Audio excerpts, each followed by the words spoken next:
Good morning. Welcome again to Morning Devotions. Thank you again for our time together. We're beginning a brand new year of reading our Bibles together. This year I'm using the English Standard Version. We're going to be moving the whole church to English Standard Version this year, so I'm using that in our daily devotions.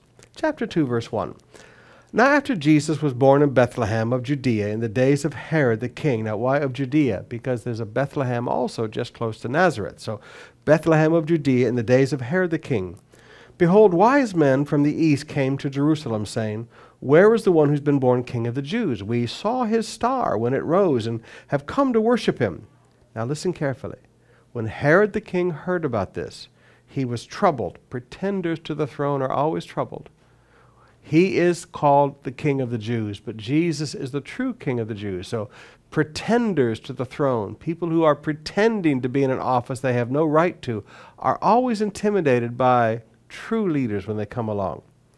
Troubled by, and all Jerusalem with him, and assembling all the chief priests and scribes of the people, he inquired of them where the Christ was to be born. And they told him, in Bethlehem of Judea, for so it is written by the prophet. Now, then he goes and kills all the children. Now, I want you to notice the phrase, all the chief priests and scribes of the people. There's a guy later on who's the kingmaker among the high priestly family. He was appointed by Herod in around 3 or 4 A.D. to be the head priest, to be the high priest of Israel. It was a political appointment. He was never from the tribe of Levi.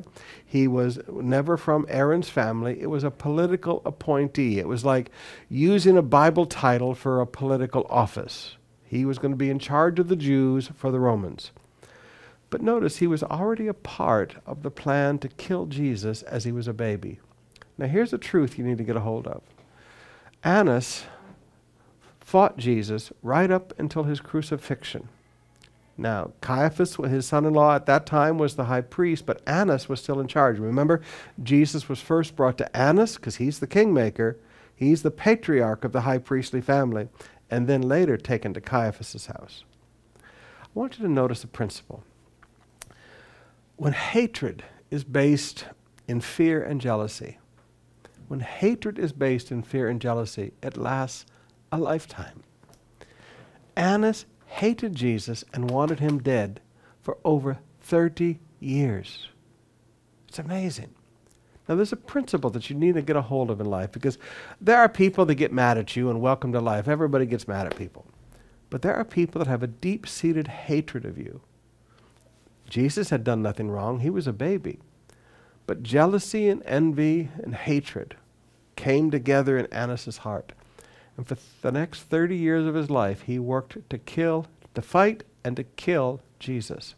There are going to be people in your life that you don't even know why they hate you. But something has happened in the past that created jealousy, that created envy, and the hatred that flows from that. And for the rest of your life, they're going to hate you and they're going to fight you. There's not a great deal you can do about people like that, but you can choose to live your own life. You notice Jesus didn't walk around talking against Annas every day of his life. You notice Jesus didn't walk around thinking about Annas every day of his life. You can't stop these people and how they feel toward you, but you can choose how to live your life. Have a good, positive life.